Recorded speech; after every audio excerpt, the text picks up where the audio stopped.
A fictional story created for entertainment and inspiration. All characters and events are fictional. I want to ask you something before I tell you my story. When was the last time someone asked for your opinion and actually waited for the answer?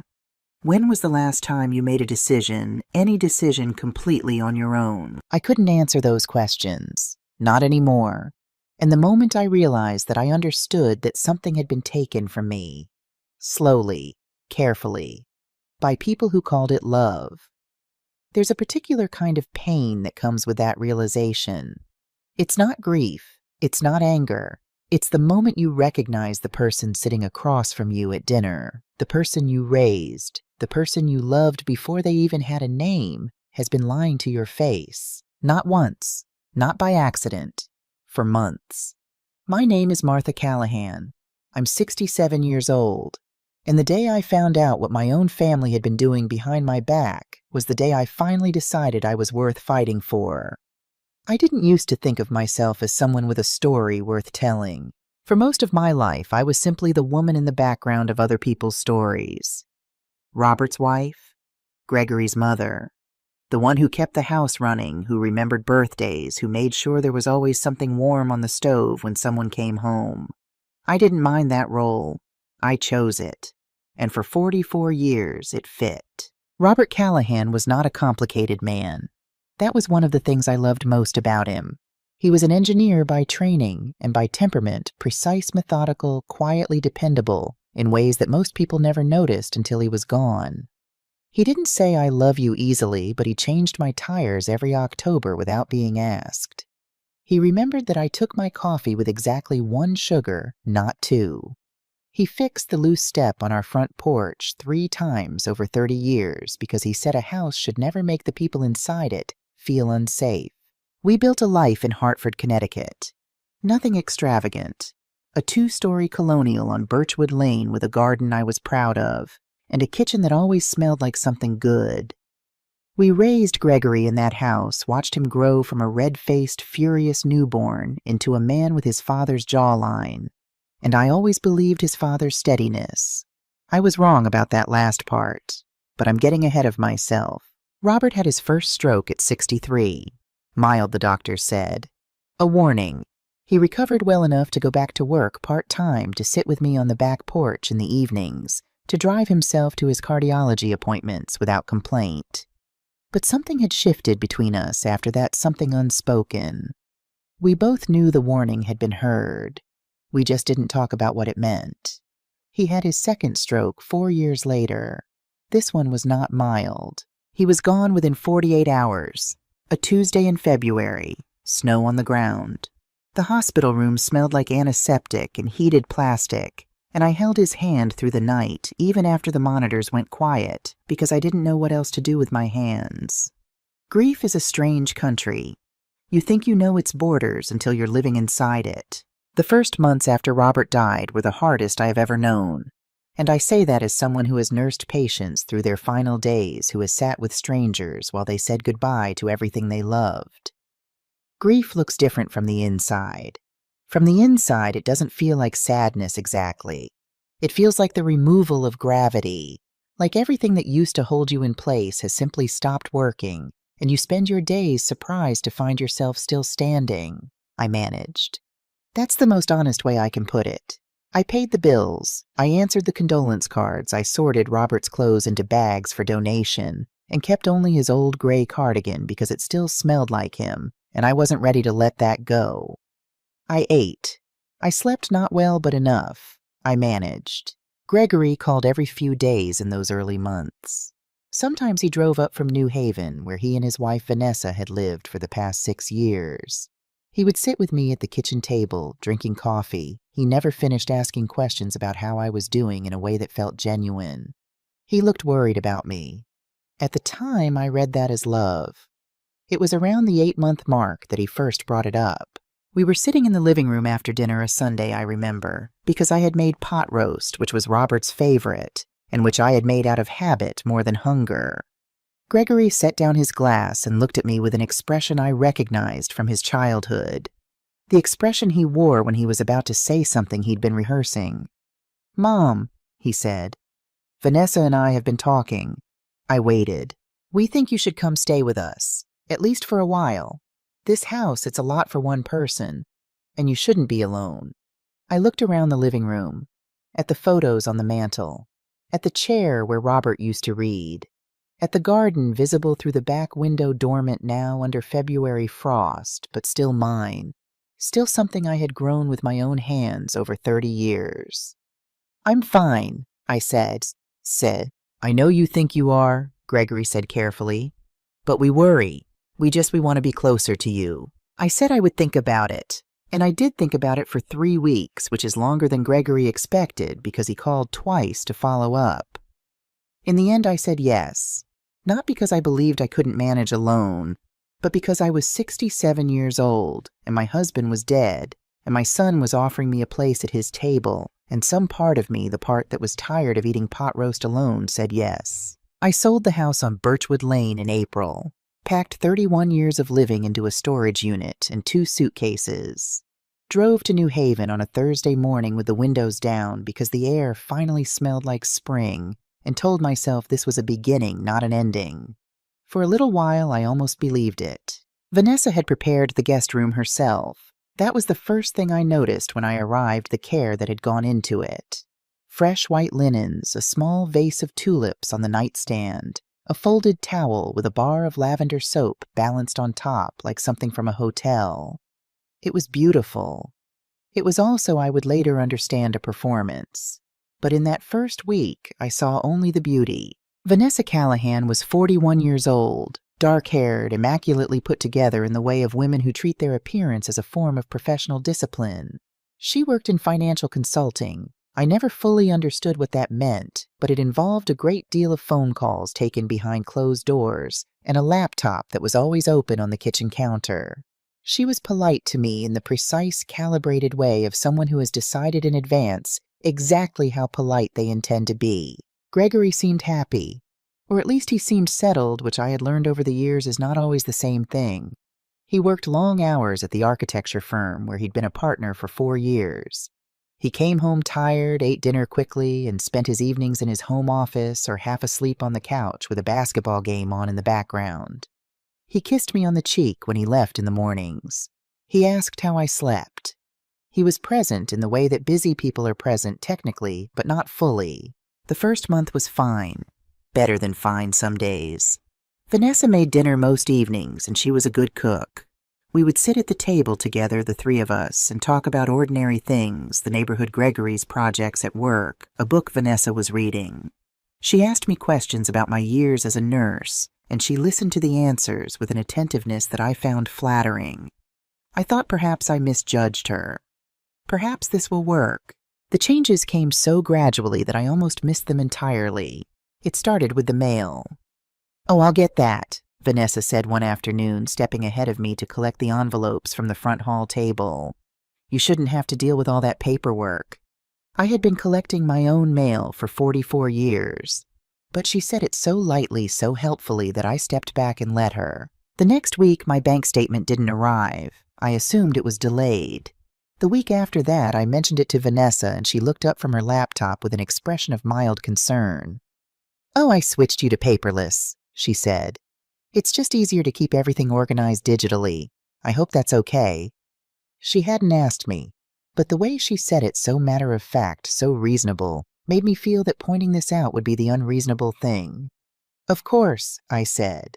2 weeks later, Gregory mentioned over dinner that it might make sense to consolidate some of my accounts, just for simplicity, he said. Vanessa handled all their finances, he explained, and she was very good at it. Would I mind if she took a look at things just to help get everything organized?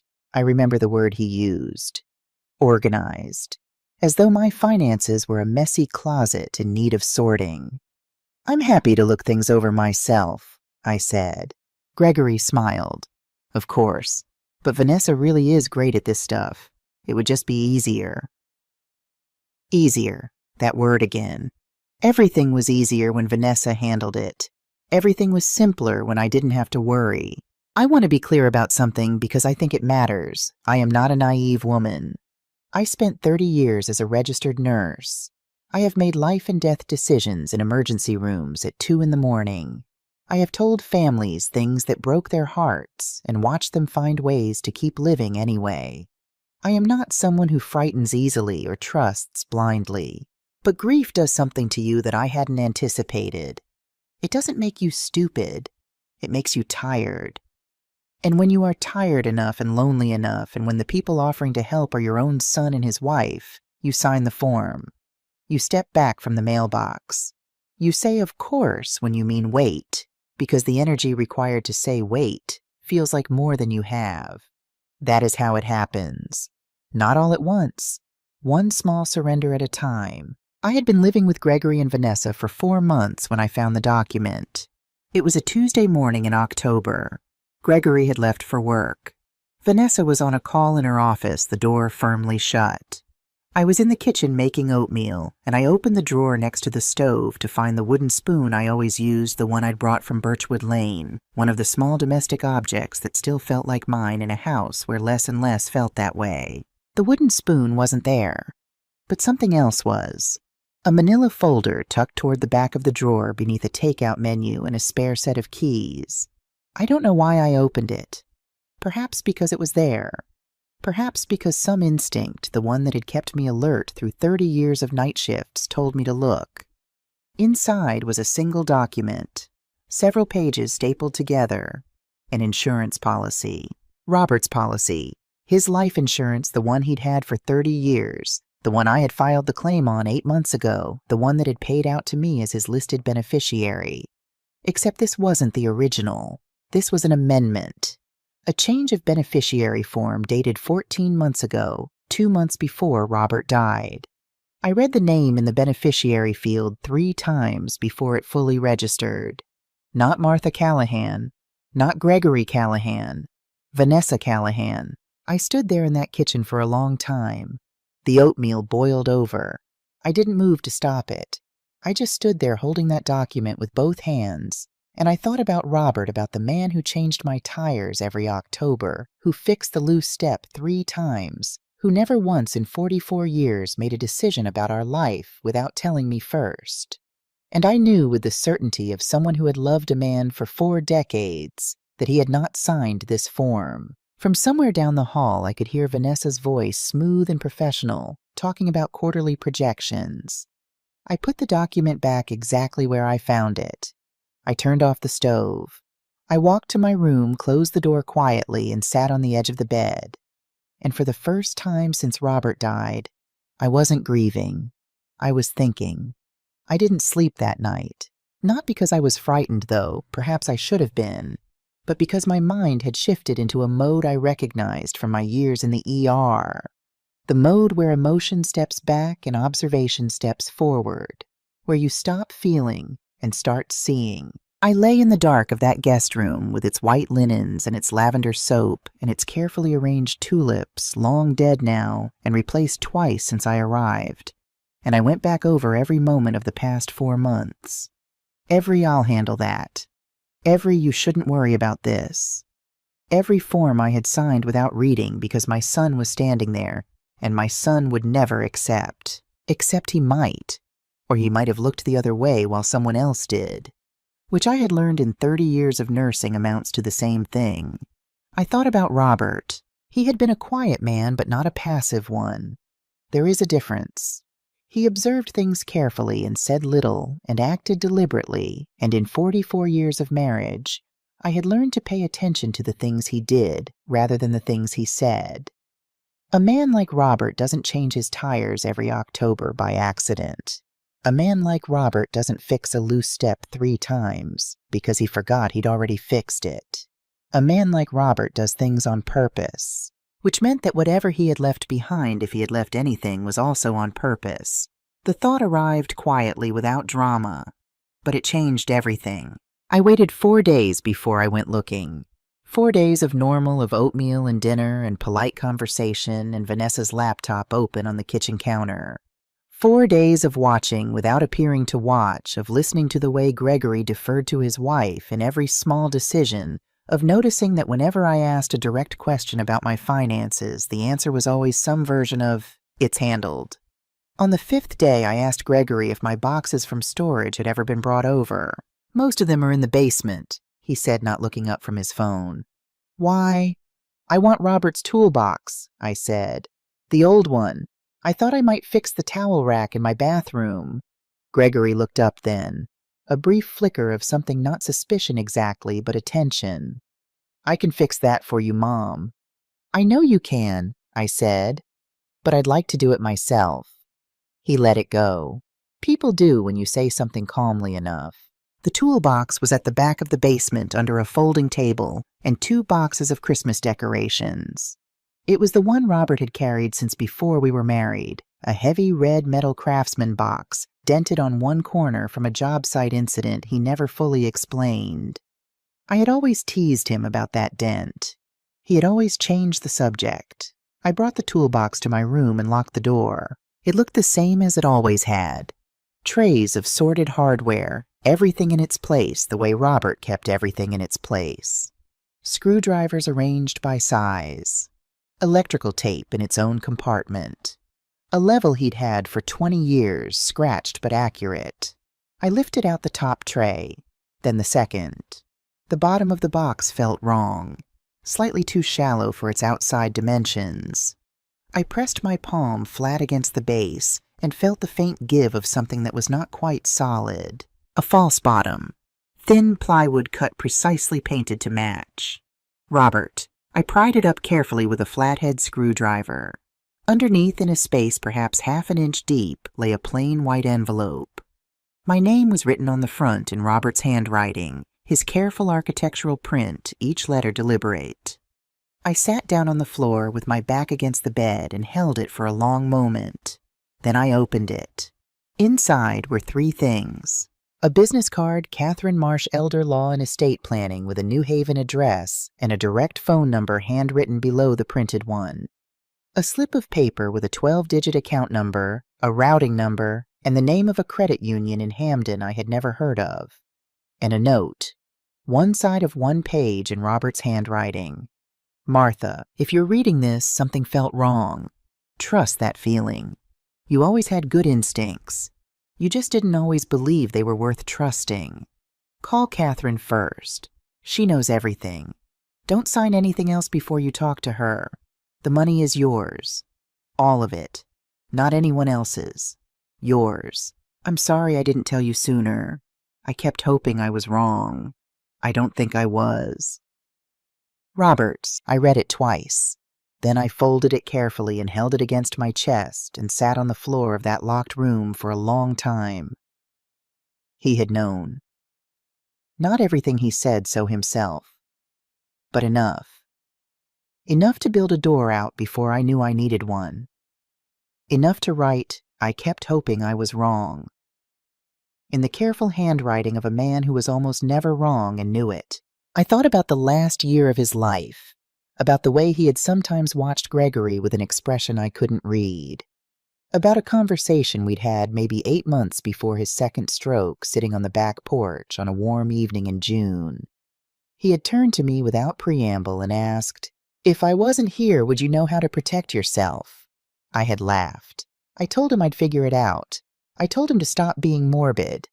He hadn't laughed back.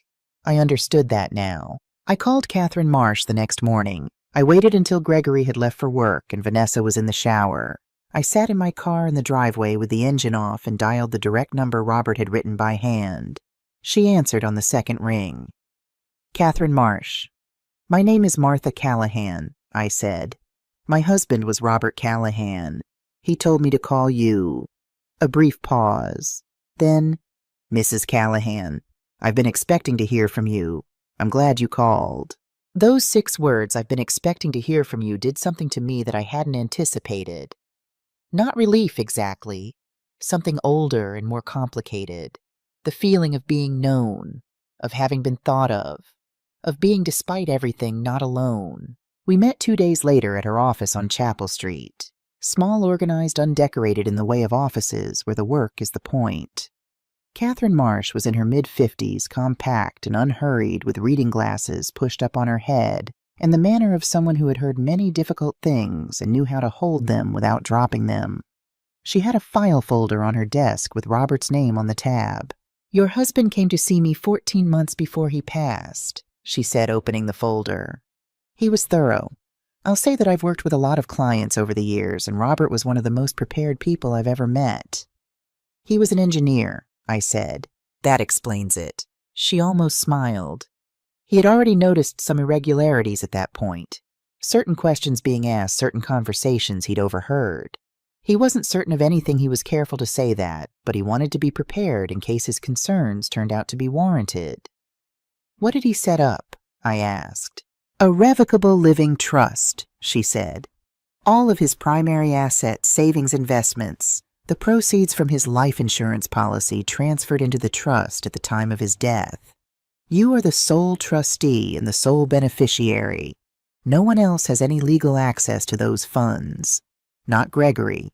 Not anyone Gregory is married to." I absorbed that. "How much?" Catherine told me. It was $340,000, the savings of a careful man who had worked hard for 40 years and spent modestly and put something aside every month without fail. It was not a dramatic fortune, but it was real, and it was mine, and it was protected. "There's something else," Catherine said. She reached into the folder and produced a printed email, handed it across the desk. It was addressed to an attorney at a different firm. The sender was Gregory Callahan. The subject line read, "Inquiry Re-Guardianship Process for Elderly Parent." The date was 11 days after Robert's funeral. I read it once. Then I set it down on the desk very carefully, the way you set something down when you don't trust your hands. "He sent this before I moved in," I said. "Yes." "Before he suggested I come live with them." "Yes." I looked at the email again, at my son's name in the sender field, at the date. "This wasn't Vanessa's idea," I said. Catherine was quiet for a moment. "The inquiry was sent from Gregory's account," she said carefully. "What happened after that, who drove what decisions is harder to establish definitively, but the initial inquiry came from him."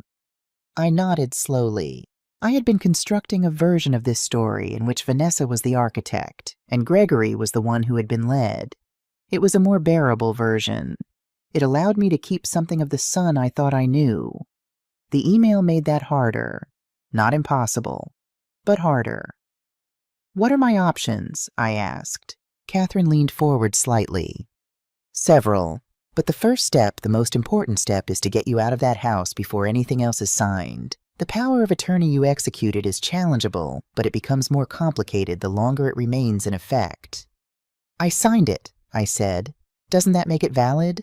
"You signed it without independent legal counsel present," Catherine said. "In Connecticut, that's a significant factor in cases involving elder financial exploitation. Combined with the evidence we already have, there's a strong argument that it was obtained under undue influence." Elder financial exploitation. I had used that phrase with patients' families over the years, had explained it gently, carefully, watching their faces as the words landed. I had never imagined sitting on this side of the desk while someone said it about me. "I want to file a report with Adult Protective Services," I said. Catherine nodded. "That's exactly the right first step. I can help you prepare the documentation.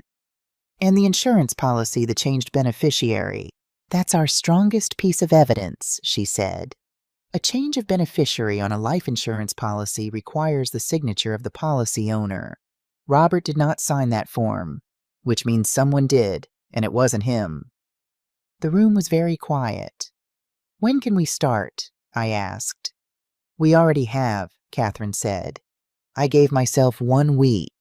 Not to hesitate, not to reconsider, but to do it right." I spent that week being Martha, as they knew her, quiet, agreeable, slightly vague in the way they had come to expect. I let Vanessa hand me my mail already opened. I said, of course, to things that didn't require my agreement. I ate dinner at the table and asked about Gregory's work and laughed at the appropriate moments.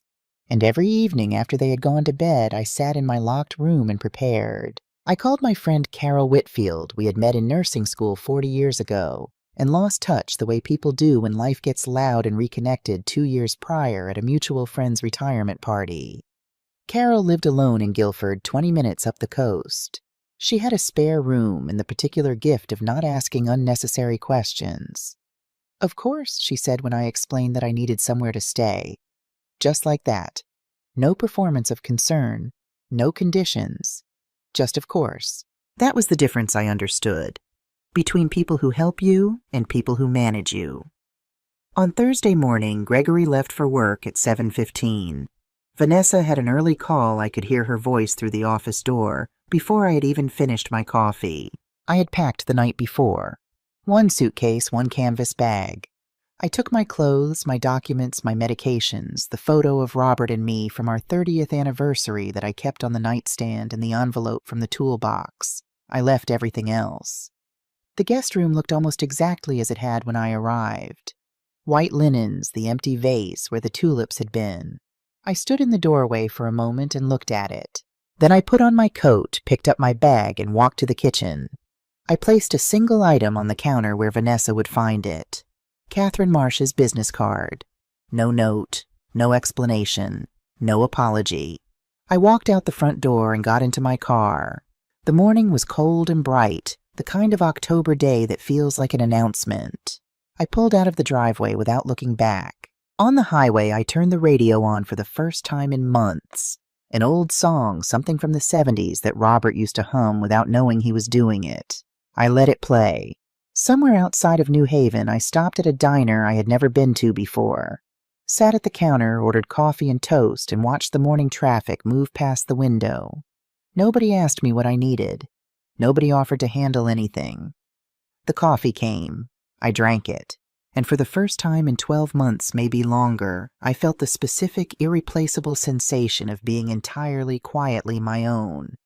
Carol Whitfield lived in a white Cape Cod house 3 blocks from the water, with a vegetable garden that had gone to seed for the winter, and a front porch with 2 rocking chairs that faced the street.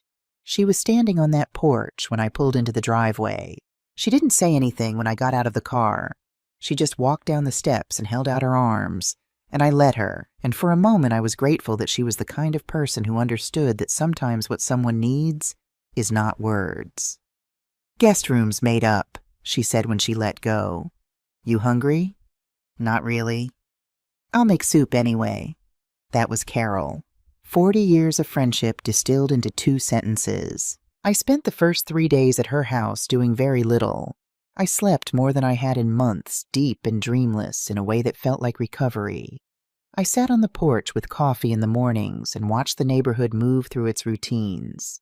I called Catherine twice to confirm next steps. I did not call Gregory. He called me. 7 times in the first 2 days. I let each call go to voicemail and listened to the messages afterward. The first 2 were worried, "Mom, where are you? We came home and your things were gone. Please call us back." The third shifted slightly. "Mom, this isn't like you. We're concerned about your state of mind." The fourth was Gregory, alone without Vanessa in the background, and his voice sounded different. Younger, somehow.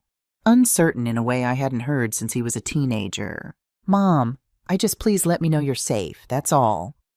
I texted him one line, "I'm safe. I'm with a friend. Do not contact me directly. Have your attorney contact Catherine Marsh."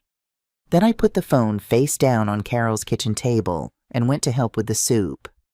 The Adult Protective Services intake appointment was on a Monday. Catherine came with me. We sat across from a caseworker named Patricia, mid-40s, unhurried with the careful attentiveness of someone who has learned to listen between the lines. I told her everything. The mail, the power of attorney, the insurance policy, the email Gregory had sent 11 days after his father's funeral. Patricia took notes without interrupting.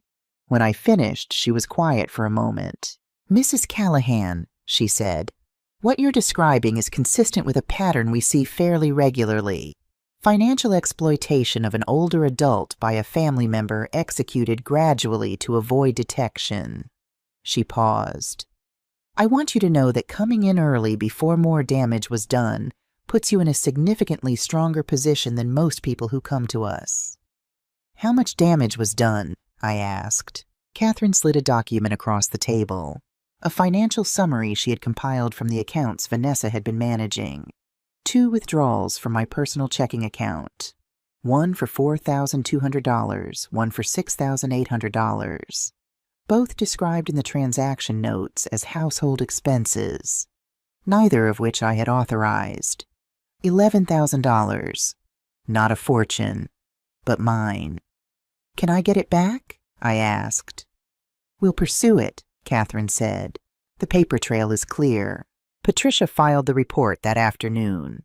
From that point, things moved in the deliberate, unglamorous way that legal processes actually move, not like a courtroom drama, not with speeches and revelations, but with paperwork and waiting and phone calls that went to voicemail and were eventually returned.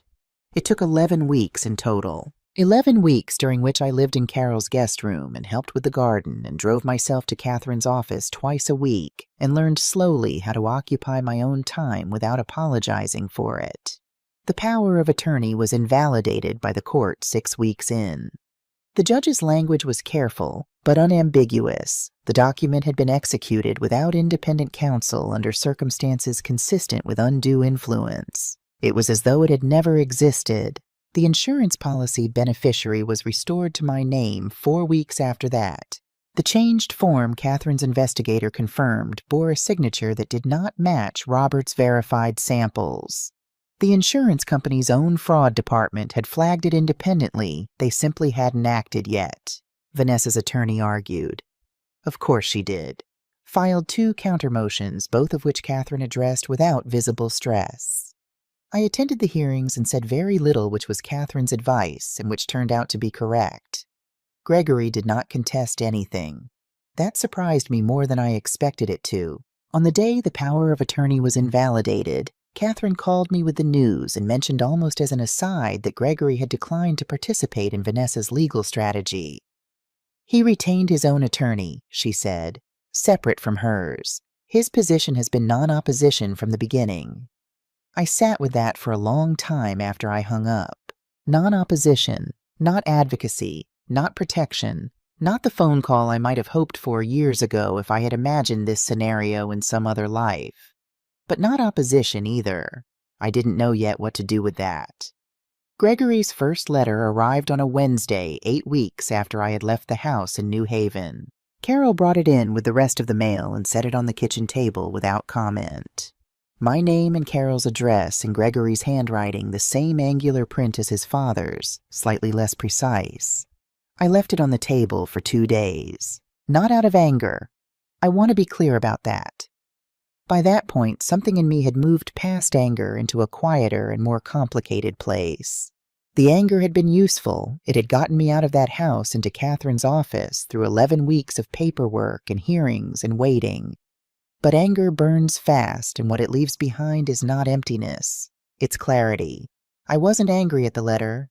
I just wasn't ready for it yet. On Friday evening, Carol went to bed early. I made chamomile tea and sat at the kitchen table and opened the envelope. Gregory wrote 4 pages. I will not recount all of it. Some of it was his to say, and mine to hold, and no one else's. But I will say this, he did not make excuses. He tried to in the first paragraph and then seemed to catch himself and started again. He wrote about Vanessa, about how gradually her management of things had become total, how he had told himself it was efficiency, practicality her area of expertise, how he had not asked questions that part of him already knew the answers to, how the email to the guardianship attorney his email sent from his account had been drafted by Vanessa and sent before he fully understood what it contained. He wrote, I know that's not an excuse. I know I sent it. I know I didn't read it carefully enough, and I know why I didn't, and I'm not going to insult you by pretending that's not my fault. He wrote about his father, about a conversation Robert had tried to have with him 2 years before he died that Gregory had deflected because he hadn't wanted to hear what Robert was suggesting about Vanessa, about the look on Robert's face when Gregory changed the subject, about how he had replayed that look many times since October. He wrote near the end, I'm not asking for anything, Mom. I don't think I've earned the right to ask for anything. I just needed you to know that I understand what I did. Not what Vanessa did. What I did. What I allowed. And at the very end, one sentence, "I'm sorry I forgot that you were a person before you were my mother." I read that line 3 times. Then I folded the letter and put it back in the envelope and sat there for a long time with my hands around my tea. I didn't cry. I had done my crying in other moments, smaller ones over the wooden spoon over Robert's cardigan, over a phone message in Gregory's younger-sounding voice, asking me to just let him know I was safe. The big moments, I had learned, don't always produce tears. Sometimes they produce something quieter, a settling, like the way a house sounds when it finally stops adjusting to the cold. I didn't write back. Not yet. The second letter came 5 weeks later. It was shorter. He wrote that he and Vanessa had separated, that he had moved into an apartment near his office, that he was seeing a therapist, someone who specialized, he said with a self-awareness that surprised me, in people who have difficulty recognizing when they're being manipulated and why. He wrote, "I'm not telling you this because I want credit for it. I'm telling you because you deserve to know I'm trying to understand what happened. Not just what Vanessa did, why I let it." He did not ask me to respond. I appreciated that. The legal process concluded around the same time. The $11,000 was returned to my account. Vanessa's counter-motions were denied. The trust Robert had established was confirmed valid and fully under my control. There was no dramatic courtroom moment, no speech, no one froze. The final hearing lasted 40 minutes, and afterward, Catherine and I went to a diner on Chapel Street and ate eggs, and she told me about a case she'd had the previous year that was far worse than mine. And I listened, and somewhere in the middle of it, I realized I was not thinking about Gregory or Vanessa or the guest room with the white linens. I was just eating eggs. That felt like something. The third letter arrived on a Tuesday in January, 4 months after I had left. I opened it the same day. I don't know exactly what I expected, more explanation perhaps, or more apology. What I got was neither. Gregory wrote about a memory, a specific one. He was 8 years old, he wrote, a Saturday in November. He had broken a neighbor's window with a baseball, not on purpose, but still. He had wanted to run. He had stood on the sidewalk looking at the broken glass and felt the specific childhood terror of being in trouble, and his first instinct had been to leave before anyone saw him. And then he wrote, "I thought about you, not about getting caught, not about punishment. About you, about what you would think if you found out I had run. About the way you talked about doing the right thing, not because someone was watching, but because it was right. About how I had never not once seen you run from something that was yours to face." So I knocked on the door and told them what I'd done. He wrote, "I forgot that for a while. I forgot who you had taught me to be. I don't think I'll forget again." And then at the bottom of the page, "I'm not asking to come back into your life the way I was. I know that's not something I get to ask for. But if there is ever a version of this of us that you're willing to try to build, I will spend whatever time that takes earning it. Without conditions. Without rushing you. However long." I folded the letter, walked to the front door, stepped out onto Carol's porch in my coat and sat in one of the rocking chairs and looked out at the street. It was a cold evening, the sky the particular deep blue of January just before dark. A neighbor was walking a dog. A child was riding a bicycle too fast down the sidewalk, wobbling, not falling. I thought about Robert, about the note in the toolbox, about I kept hoping I was wrong. I thought about the 8-year-old boy who had knocked on a neighbor's door instead of running. I thought about the man who had looked the other way for long enough that his mother had to leave in the night with one suitcase. Both of those people were real. That was the thing about people, they are never just one thing, not even when they have hurt you. The question is not whether both things are true. The question is what you choose to do with the truth. I went inside, sat at the kitchen table, took out a piece of paper, and wrote Gregory, "I read your letters, all 3 of them. I believe you mean what you say. That matters. But I want to be honest with you, because honesty is the only thing I have left that I know how to give cleanly. I don't know yet what I'm willing to build. I don't know what shape this takes or when or if the shape I can offer is the one you're hoping for. What I know is this: I am not closing the door. but I am not opening it all the way either. Not yet. If you mean what you wrote, then be patient. Not for my sake, for your own. Because the version of you that can wait without demanding is the version I might someday trust again. Take care of yourself. Mom, I sealed the envelope, set it on the table, and sat there in Carol's kitchen with the January dark pressing against the windows, and felt the particular hard-won quiet of a woman who has finally said exactly what she meant. Not more, not less, exactly that. Spring came slowly that year. In Connecticut, it always does. February pretends to soften and then pulls back. March arrives with the same gray sky as January, just slightly less cold. April is where it finally happens, not all at once, but in increments. A crocus in Carol's front garden. The smell of soil returning to something alive.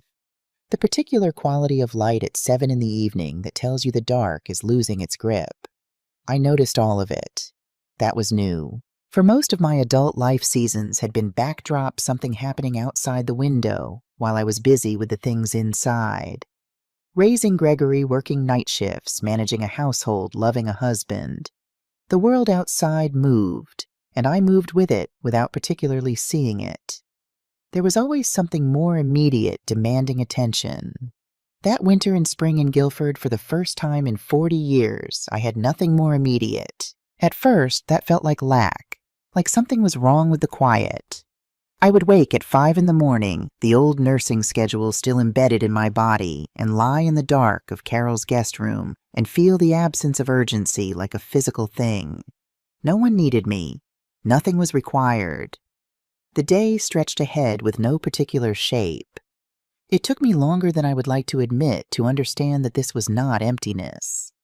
It was space. Real space belonging entirely to me for the first time in longer than I could accurately calculate. I filled it slowly, without plan. I started walking in the mornings down to the water and back a 40-minute loop that became the reliable architecture of my days. Carol joined me sometimes. Other mornings I went alone, and I found that I didn't mind my own company the way I once had. There is a difference between loneliness and solitude, and I was learning at 67 to tell them apart.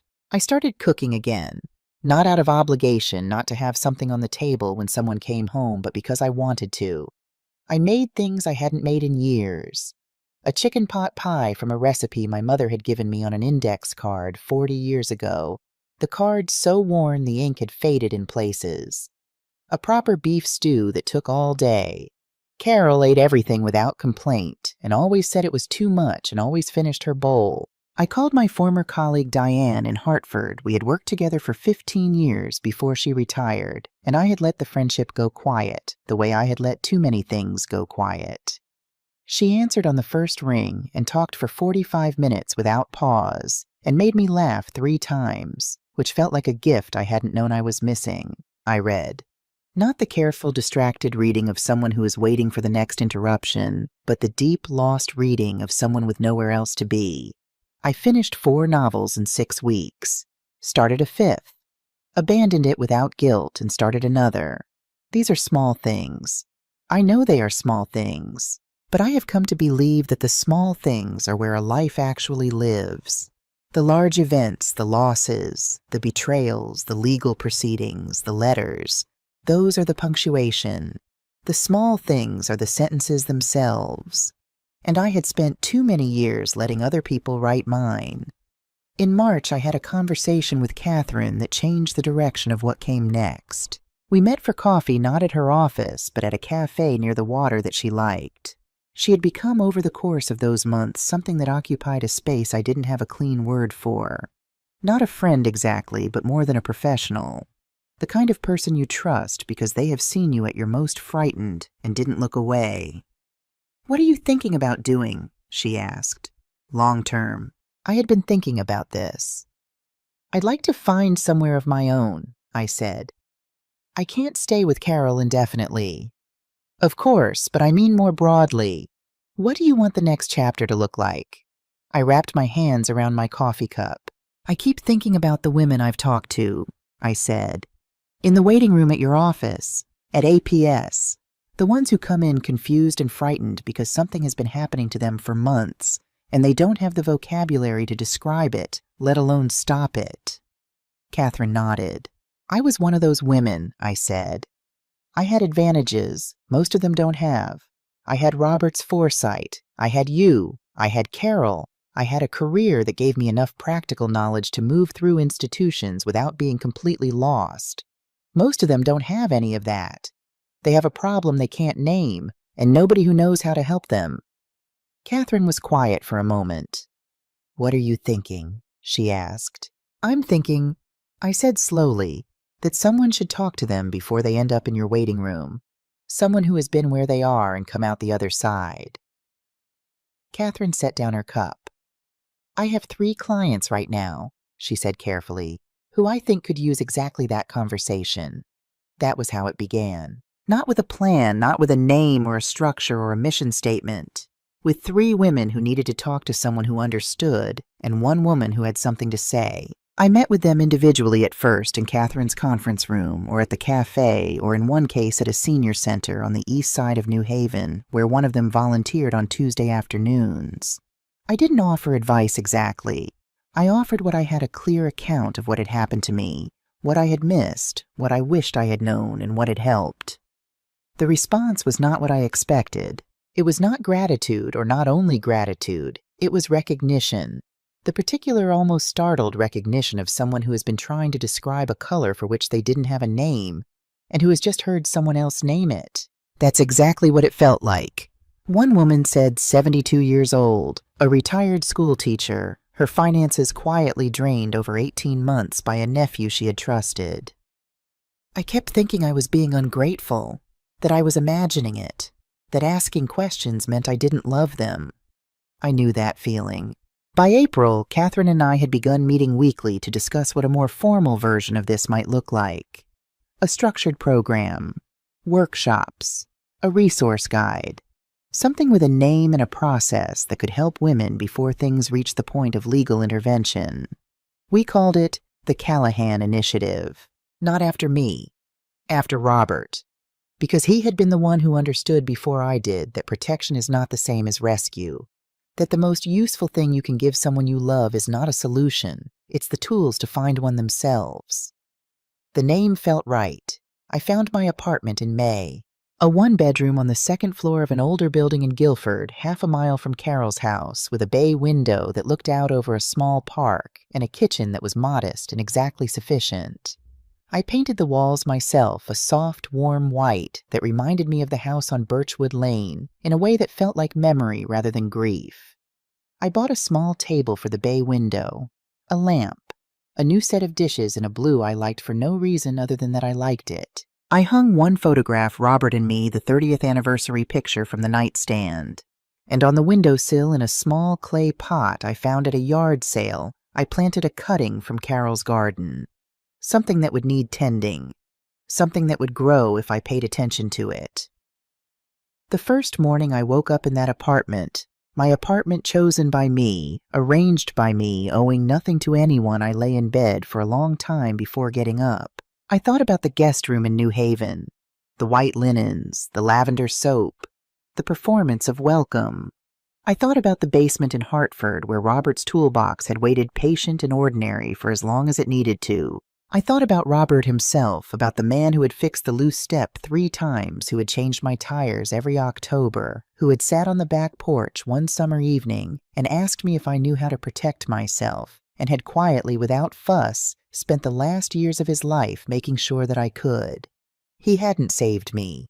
He had made sure I could save myself.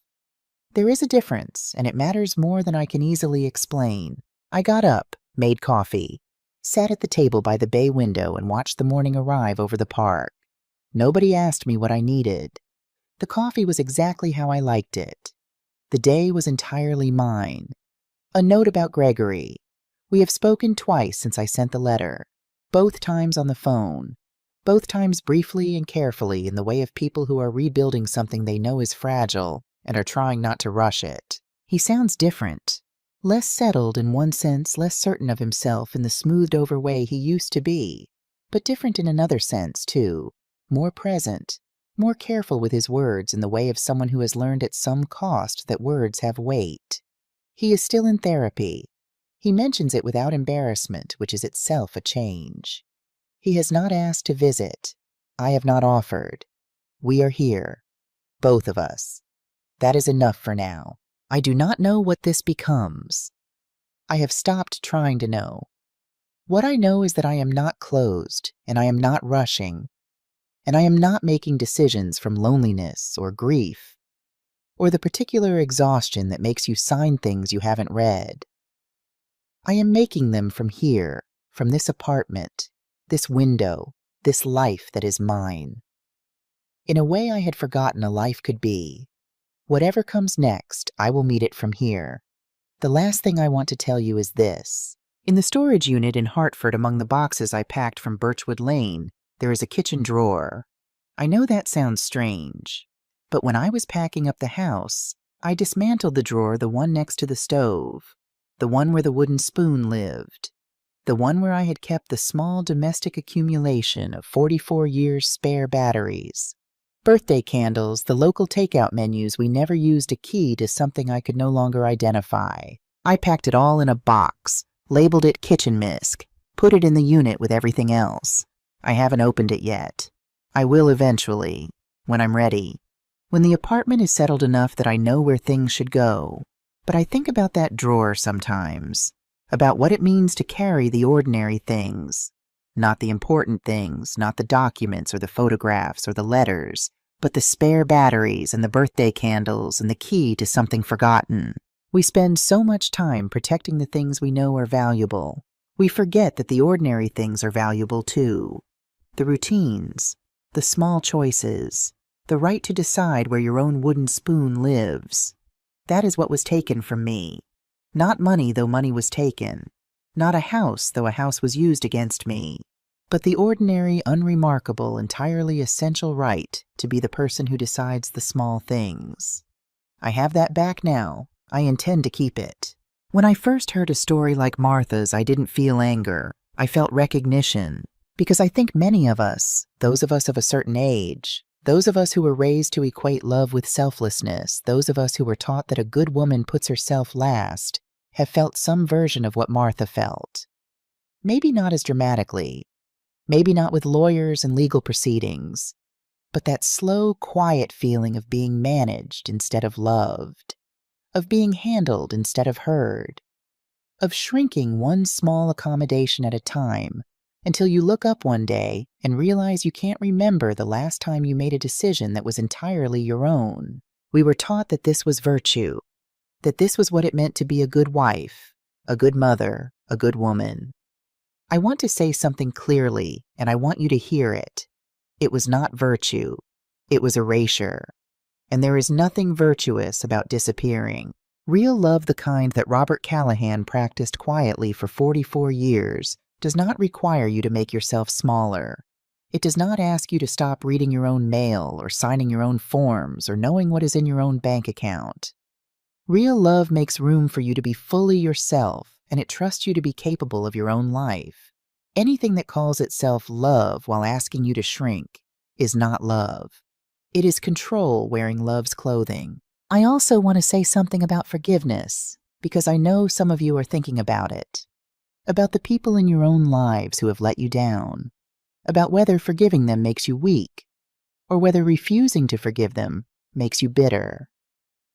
Here is what I believe. Forgiveness is not a door you open all the way or keep shut forever. It is something you tend like a garden in your own time and on your own terms. You do not owe it to anyone on their schedule. You do not owe it as proof of your goodness. You offer it if and when you offer it because you have chosen to freely from a place of wholeness rather than exhaustion. Martha did not forgive Gregory completely. She did not close the door. She stood in the space between which is, I think, the most honest place any of us can stand when we have been hurt by someone we love. That is not weakness. That is wisdom, earned the hard way. And finally, this. If anything in Martha's story felt familiar to you, if you recognized something in the slow disappearing in the signed forms in the mail that stopped arriving, in the feeling of being managed by people who called it care, please do not wait. Talk to someone, a friend, an attorney who specializes in elder law. your local adult protective services, a doctor you trust. You do not have to be in crisis to ask for help. You do not have to wait until things are as far along as Martha's were. You are allowed to ask questions before you sign. You are allowed to say, "Let me have someone look at this first." You are allowed to take up space in your own life, not because you have earned it, because it was always yours. If Martha's story meant something to you, I would love to hear from you in the comments. Not because your story needs to be dramatic to matter, not because you need to have been through something as difficult as what Martha faced, but because you are here, you are listening. And that tells me something about the kind of person you are, someone who is still paying attention, still thinking, still refusing to stop growing. That is not a small thing. That is everything. Where are you watching from today? Tell me in the comments. I read every one. Copyright The Callahan Initiative, a fictional story created for entertainment and inspiration. All characters' names and events in this story are entirely fictional. If you or someone you know may be experiencing financial exploitation, please contact National Elder Fraud Hotline, 1-833-FRAUD-11 Adult Protective Services, www.napsa-now.org.